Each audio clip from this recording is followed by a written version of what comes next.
Welcome to the HEARTS Entwined podcast. In this podcast, we'll be having discussions around the secrets which attract lasting, healthy, fulfilling relationships, creating a healthy mindset, and what women should know and understand about men. Introducing your host, Lyn Smith, the Queen of Hearts, relationship expert, trainer, speaker, and best-selling author of the Cupid's Bow technique. Lyn's mission is to have a positive impact in reducing divorce, domestic violence, and suicide. Welcome to the HEARTS Entwined podcast. This is your host, Lyn Smith, the Queen of Hearts. And today, listeners, I'm very excited to say I've got a fellow European lady who now lives in America. Her name is Lana Ricco. She's a dating coach and she does dating makeovers. So this is something completely new to the show. So welcome, Lana. Hello. Thank you for having me. I don't know, maybe for just this show, I'll be Princess of Hearts then, since you're the queen. Thank you very much. And in today's episode, we're going to be talking about why do men, or women for that matter, ghost after a great date. We're going to make sure we use this as the main focus of a great question, because I know that in my dating history, I've been ghosted and thought I've had a pretty good date. I'm sure many of you listening have as well. So, Lana, where'd you start with answering a question like that? Why do men ghost after a great date? Actually, the answer is pretty simple. Let me just ask you a question and you understand where I'm going. What's your favorite food? I'd say Indian food is one of my favorites. Okay, and just imagine you go, like, let's say tonight, and you have Indian food. Would you go back and have Indian food, like, let's say 1 week away or 2 weeks away? Would you have it again? Probably. Yeah, because you like it.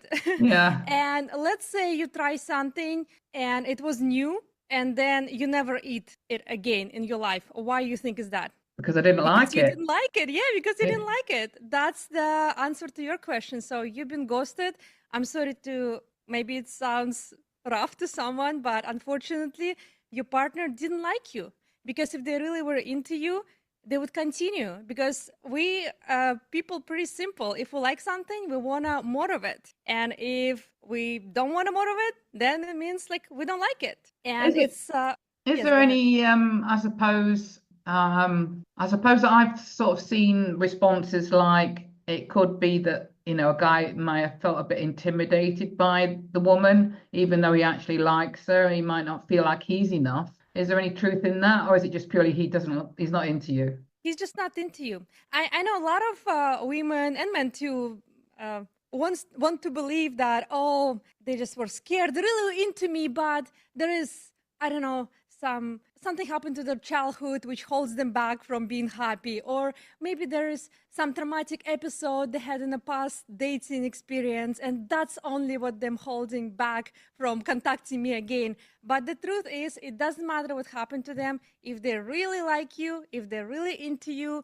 they will call you back. And you say, like, what if they were really like you but were intimidated by you? Let's say there is a superstar, some like celebrity, and we have like they have a fans. Like every single fan would dream about hanging out with that celebrity. Okay, it doesn't matter. All the fans realize that they from different social circles, different social levels, but yet they're not going to be intimidated because they're so into their celebrity.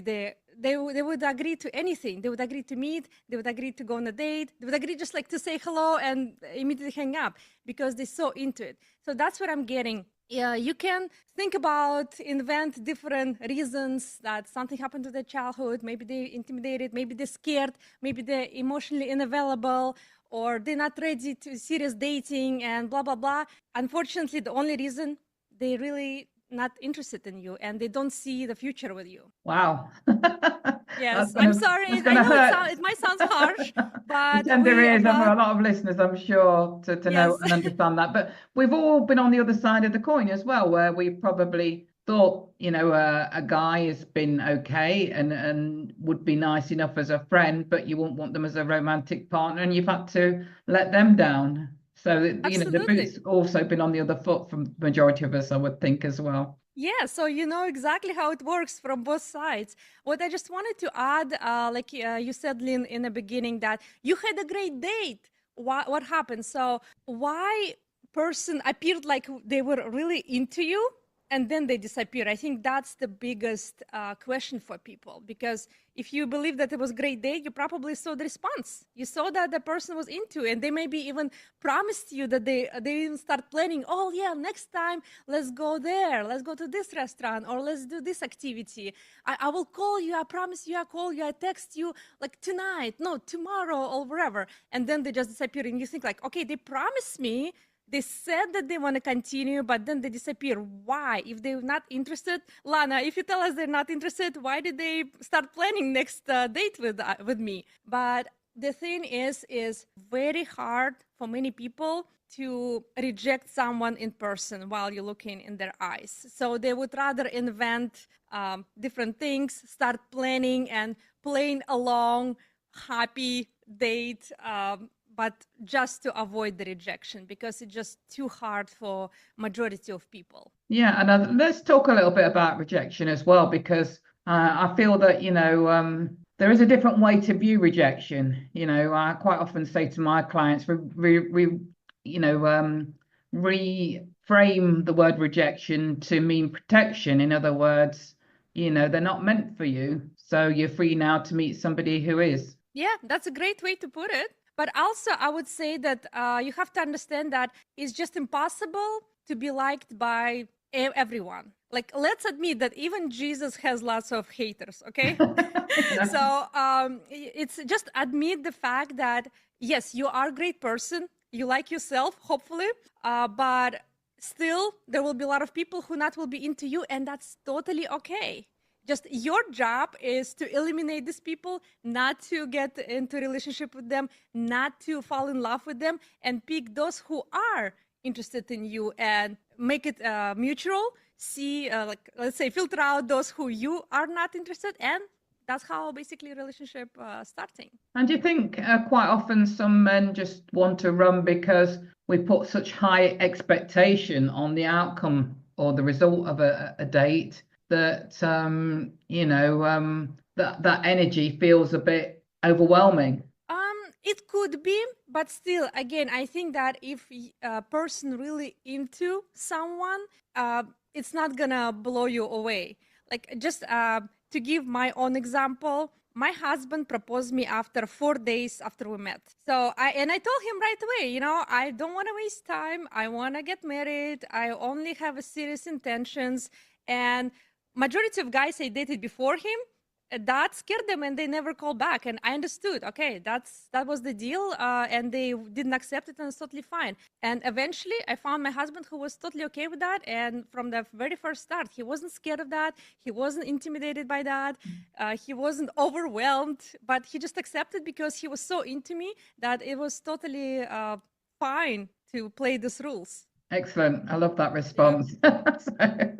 So again, like what I'm saying, that yes, you can think about why people afraid, why you can create any reasoning why people act certain way, but unfortunately, all you have to do is just see their actions, because actions show everything. You don't really need to invent things. Just see what they say and align it with their actions. And if they match, then the person is basically telling. Oftentimes, people tell themselves that they're not into you. Yeah, you probably, Lyn, you went on a date like that, and I'm sure your listeners went on a date like that when you have a guy and he said like, oh, you know what? I think I'm terrible partner. I don't think I'm able to build serious relationships. I wish I can meet a woman who can show me true love. And that's it. He already told you he doesn't want serious relationship. He's not the guy. He only wants to play around. That's it. But a lot of women still fall, you know what? I'm that woman who can change it. I'm that woman who can show him what the true love is. And that's the trap, unfortunately, a lot of women fall in. That's very true. I think we do put our own spin on things, especially if we particularly like him. We want quite often to feel like we're the woman that's going to be able to change his mind. And if we're thinking along those lines, it's usually going to end up in disaster, isn't it? Because our role in a relationship isn't to try and change the other person. Our role is to listen and understand and accept what they want from a relationship. And, like you say, quite often they will tell you at the start, quite clearly, but you don't want to listen because it's not what you want to hear. And there's a good joke. Every woman dreams about changing a man after they get married, and every man dreams about a woman never change. If I'm saying. Yes. So a lot of women think that, okay, this is a little red flag, but I'll try to fix it later. Yeah, I'll tell him, and then he'll change. But unfortunately, it doesn't work like that. No, and I think we just have to accept that, we have equal responsibility in how that does or doesn't play out in the future, don't we? Absolutely. And that's one of the things. When we meet the person, we see all the green flags or all the red flags, and we see, try to weight it and figure out what can we deal with and what we cannot. Because for some people have a higher tolerance to certain things. Some people have a lower level of tolerance. And that's basically a puzzle of the dating, to figure out what you can tolerate and what you can, and if that person is acceptable. And what would you say about tolerance? Obviously, it goes without saying that, we don't want to attract unhealthy or toxic relationships, but people do get into those and have a pattern of those. Why do you think, for a lot of people, they'll stay, whether they're a man or a woman, stay in those relationships, even though they know that they're not good? Because there could be different reasons. One of them, that they think that's the best partner they could find, and they really get attached to him or her. Another reason, they might think that, like we discussed earlier, that they can change, or they think like, oh, it's a minor thing. Like, let's say you went on a date and the guy he's like super handsome, he has a great job, he's interesting, he's making jokes, but he was rude to a waiter. And you think like, oh, you know what? Yes, that wasn't good, but it's just it's like one thing. It's a small, teeny, tiny thing. Everything else is great about him. So I probably can let it pass. But then that was the first, let's say, entrance. Yeah, that's the first boundary push. Then it will be like another thing. Let's say that he raised the voice at you, and you think, oh, well, yeah, that was like uncomfortable, but I probably, I don't know, triggered him, or it was my fault that I did it. He's still handsome, he still has a great job, and he's still interesting, and he still could be a great father of my kids and a husband, future husband. And then it will be another push and another push, and that's how a lot of people get into the toxic relationship. But of course, I think the main reason is that people can't just establish the boundaries and keep them, because that's the number one. You have to have certain rules which you accept in a relationship, which the way you wanna your partner treat you. And if they cross the line, what do? Do you leave them, or do you continue? Because if you continue, even like you're saying, oh, I don't like it, but you continue, that means that partners say like, oh yeah, she can say or he can say whatever they want, but they're still with me. That means that they're okay with that. And it will be further and further push. So I would say that if you want to avoid toxic relationships, it's crucial from the beginning, from the start, to establish boundaries, to let partner know what's acceptable and what's not. And number two is follow these boundaries and never let the partner try to push through. What would you say would be a good consequence for somebody who crosses a boundary, but not enough to be a big end the relationship deal breaker, but they've crossed a line somewhere? That what would the good way of actually, I suppose, physically or verbally letting them know that that's not acceptable, or this is the consequence of that? Exactly. First, is definitely have to be conversation. You have to vocalize it, because oftentimes your partner pushes the boundary accidentally. They don't even know that's maybe like a touchy issue, or maybe it wasn't an issue in his or her past relationship at all. And that's why they just continue to do it, because it's totally normal thing. But once you vocalize that it's something that's not acceptable, and you're asking them not to do it again, then they will learn it. They will know. But here's the crucial thing. If they do it again, that's already not an accident, okay? And you have to really weigh it and see, do you really want to continue a relationship with someone who deliberately make you feel uncomfortable because you set that it's uncomfortable for you. And think about, how do they feel about you? How do they value your safety, your well-being? How do they respect you? So I would probably say that to think about and decide what approach to take from there. Because again, it depends. If it's, let's say your boyfriend forgot to move a dirty dish to the kitchen, it's a one thing, yeah? Or maybe they came back, they disappeared for 2 days and came back like at 2 a.m. That's another thing, okay? So that's, again, you have to wait, like you said, Lyn, yourself, it depends, consequences depends on actual crime. So Yeah. you have to figure out the punishment based on the crime the person committed. Of course, Yeah. crime, quote unquote. Yeah, because like you say, that there are minor, what we would call misdemeanors, which, you know, are don't like, such as like you say, you might want your partner to always clear up after themselves, to help out around the house, and you appreciate that. And that's not such a big deal, but you know, actually, yes, so I would add just a tiny thing that to what was said. Just please be careful. Do not pick on your partner for the every minor single thing, because there are, like, let's say, move the dishes. Can you live without that? Can you live with it? Because you also can't change. Yeah, that's another question about changing the person. Your request actually changing the person, change their lifestyle, change their routine. Maybe your request making his or her life uncomfortable and things like that. So there's a lot to that, and there's unfortunately not one. It's like there is no magic pill. Yeah, there is no cure for everything. So and you always have to judge based on the situation. But definitely, if there is, you feel the boundary push, and that something really makes you uncomfortable, really makes you feel like it's wrong, it probably is, and it's definitely worth vocalizing it. yeah, absolutely. Because like you say, there are minor things that might irritate us, and they're just purely minor things, and you can, you know, afford to let them go and sort of pick your arguments, so to speak. Absolutely. And I feel that sometimes, you know, I mean, I've been on the receiving end. I've been in a relationship where, you know, very minor things would irritate my partner, and I'm thinking, you know, for me, that's no big deal, you know, such as, you know, what we just spoke about, you know, not taking your dish to the kitchen after you've finished eating, or something like that, you know, something minor where you think, oh, it's only like the equivalent of a parking offence, so to speak, but then the punishment you get on the back of it is something like you've just committed adultery or something like that.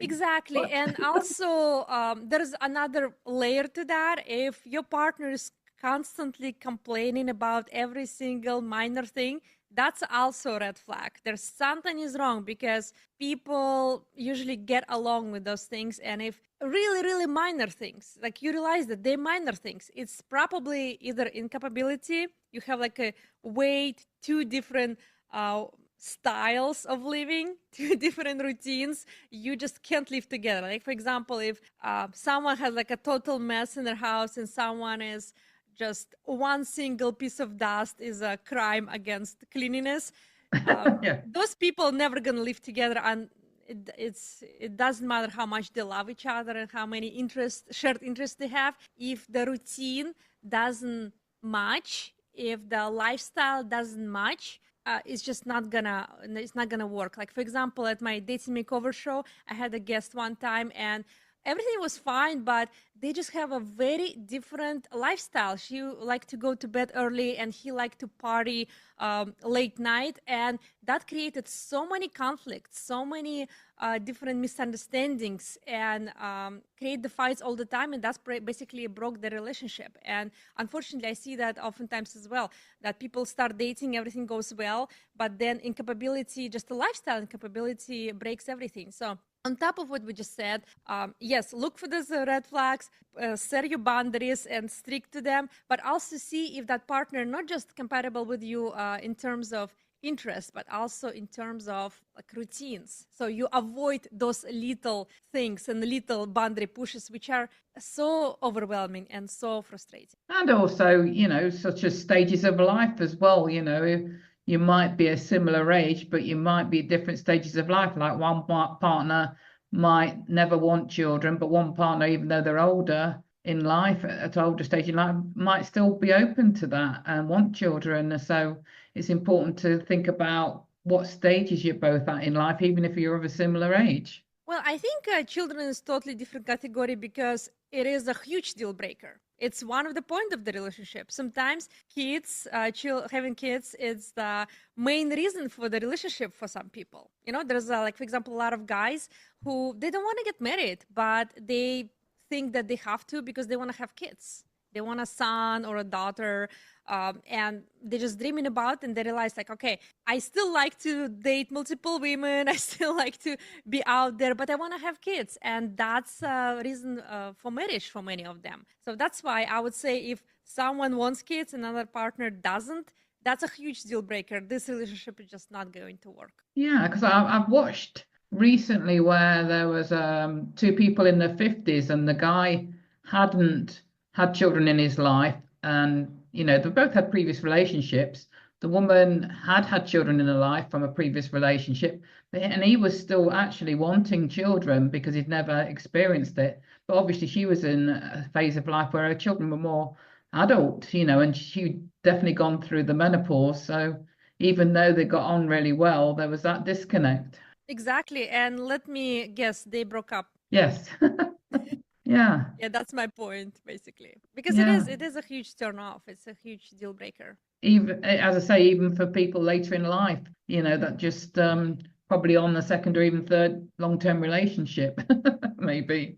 Yes, exactly. Well, what's your views, Lana, on marriage per se? Because I know it's a nice thing to do. It's for me, I'd like to think I'd get married again. I was in a relationship with my ex-husband for 23 years, and then I'd had another long-term relationship which lasted 10 years, and we've still remained friends for the last 5 years. So I've been single for the last 5 years, but I'd still like to get married again. But I suppose my take now on life is, if I was advising younger women, would be that it doesn't necessarily have to last forever. I think too much pressure and expectation is put on people for it to think that it has to last forever.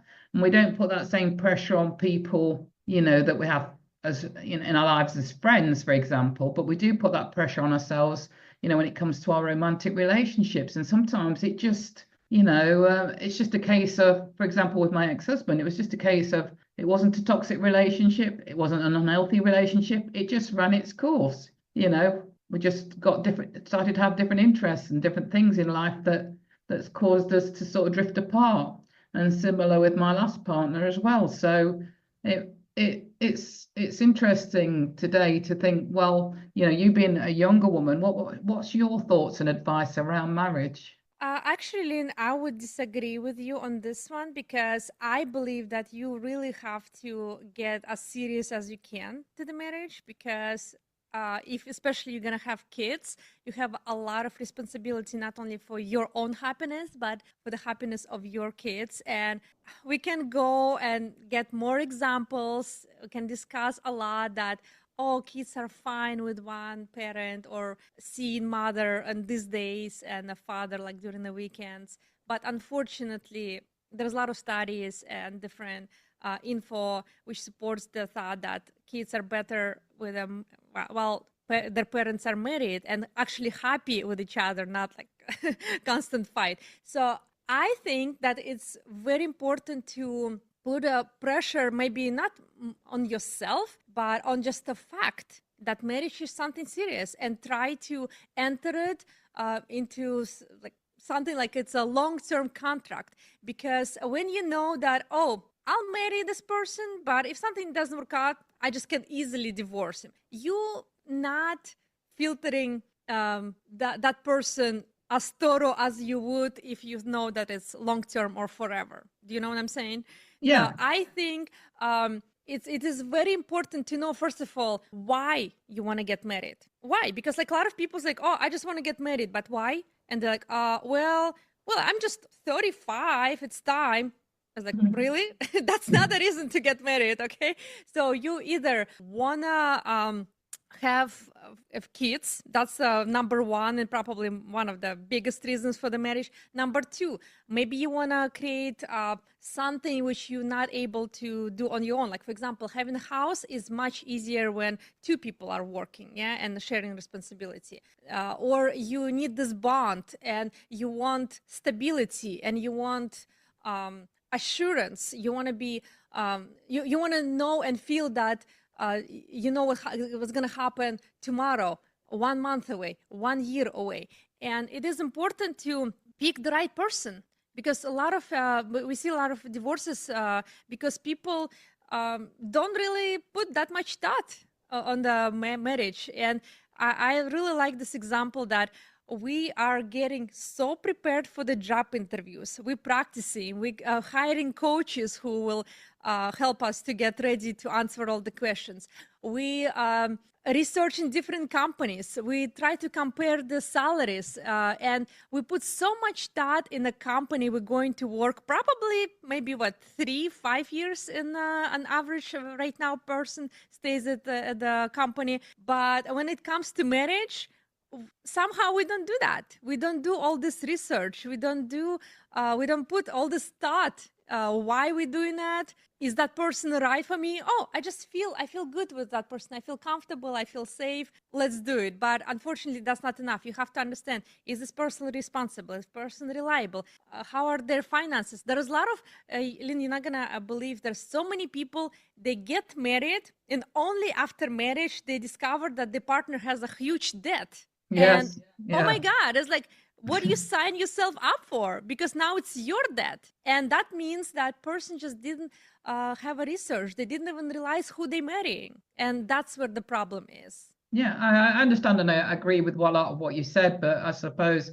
from my life experience, I didn't go into my marriages or my relationships thinking they weren't going to be for life. Both of them, both my long-term relationships, I did think they were, I did think this was it. But also I was sort of come the time where I did feel like as I say, I was with my ex-husband for 23 years, where the last couple of years I felt like we were drifting apart, and we were on different paths and started to have different interests. And I didn't think it, for me, was a bad thing in hindsight that we ended up separating, but then I suppose I didn't have the tools then that I have now, where maybe I could have managed to inject some passion and reignite the flame, so to speak, in that relationship, because I now have got those tools. So I suppose a lot of it is down, like you say, to not having the awareness and knowledge to know what to do when the flame starts to fizzle out, so to speak. Absolutely. And I understand what you're saying, and I think it's totally fine.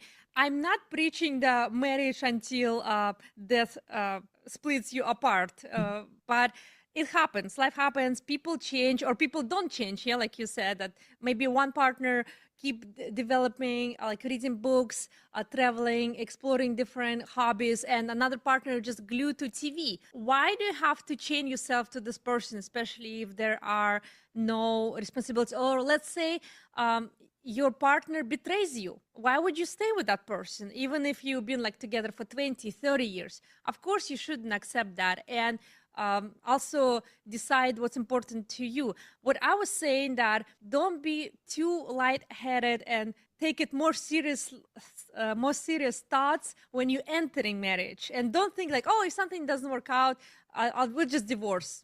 You can do it in the first, second date, because you just can ghost we started our conversation with, or just say it doesn't work out. It's easy to do on the first or second date, but it's much more difficult. Divorce is quite complicated, even if you don't have kids, and it is so crushing for a lot of people. And it's not just financially, but mentally. There's a lot of people who come out of divorce with depression, with a low self-esteem, and you definitely don't want to put yourself through it for no reason. No, I understand, and I totally agree with what you've just said, definitely, because I do feel that probably some couples do rush into marriage, and like you say, you then probably realize, and you mentioned one thing, that you've probably taken on a load of debt that you didn't realize you was going to take on, because you've not got to know that person well enough.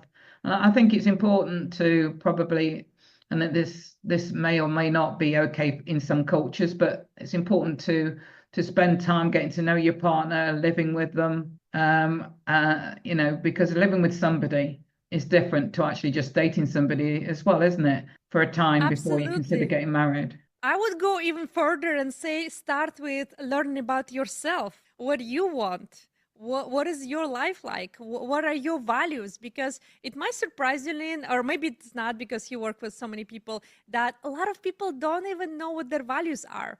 They're like, oh yeah, I'm support this, but I'm also against this. Well, I don't really know how I feel about kids. Again, I have like so many clients come to me and or like guests on my dating makeover show, and I was like, do you want kids? And they, well, I don't know, I'm like open to an idea.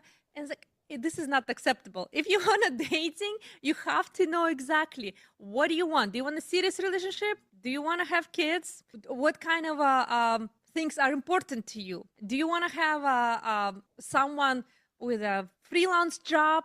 Do you want someone with a 9-to-5 job, which aligns with you? What are things that are acceptable to you? Because believe it or not, like for example, there's a lot of women who are totally okay with their husbands cheating. They don't even accept it as a cheating. Yeah, they think like, oh, it's just, it's men. It's just that's how they made. And for some women, they're like, oh my God, what are you talking? Are you crazy?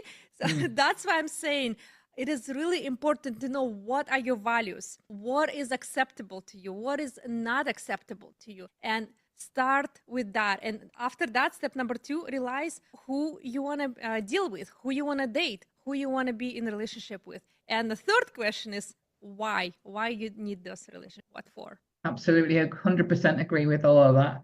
So, Lana, what is the best way for people to get in touch with you if they would like to connect? Well, I have Instagram, I have TikTok, I have, of course, YouTube channel with my dating makeover show. You can just search for Lana Ricco, Ricco, and it's very easy to find. And I highly recommend your listeners to watch Dating Makeover show, because they're gonna relate so much to my guests, because we're discussing all kind of questions, like you said, ghosting, dating, like in LA, that's where we're living. That's where I live. So how's dating in LA is going on, how to handle people, how to find serious partners, why modern dating is so hard, and so on. So we're discussing all these questions, and I'm sure your listeners will find it fascinating, and plus it's entertaining.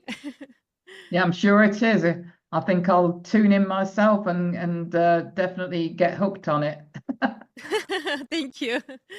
And the other thing is, any final words of wisdom around the topic of why do men ghost after a great date? Well, I think I already said, just because they're not interested, and I would add that it is totally fine. Don't attach your self-esteem, self-worth to someone's behavior. If the guy is ghosting you, it's not because something wrong with you. It's just because he didn't see, maybe he just don't see you for the future. Or maybe they don't see you for the purpose of the relationship they want, and you probably don't want that too. Maybe he doesn't want anything serious, and he sees that you are serious, and that's why, like, oh, okay, maybe I'll leave her to the better, more serious guy. So I would say that ghosting happens and it hurts, but unfortunately, that's part of the life. Just don't attach your self-worth and self-esteem to someone's actions. Just because someone ghosts you doesn't mean that you're bad or not worth it. So yeah, I love what you just said there, because quite often we can become despondent and take it personally when it's really not something to take personally at all. It's just a case of, you know what, they weren't for you, and they're leaving you free now to find somebody who is. Exactly. They're saving you time as well. Yeah, and that's something to appreciate, rather than investing in somebody who might further down the line actually end up leaving or ghosting you, but you've wasted even more time on them. So it's exactly. actually good. You could start dating for like a month, and then just imagine if you waste 6 months with that person, but instead of 6 months, you wasted only one date. Yeah, so I'm on board with that. So thank you so much, And I've really enjoyed the conversation and Likewise, and thank you for having me. and talking about this great topic of why do men ghost after a great date. Thank you very much. So it just leaves me to say, listeners, that true love starts with opening our hearts. And until next time, goodbye for now. Thanks for listening to the Hearts Entwined podcast. You can follow Lyn via the Facebook group Two Hearts Entwined, or search Lyn Smith, inspirational speaker, at LinkedIn, or email lyn@hearts-entwined.com. That's LYN@hearts-entwined.com. Remember, true love starts with opening our hearts.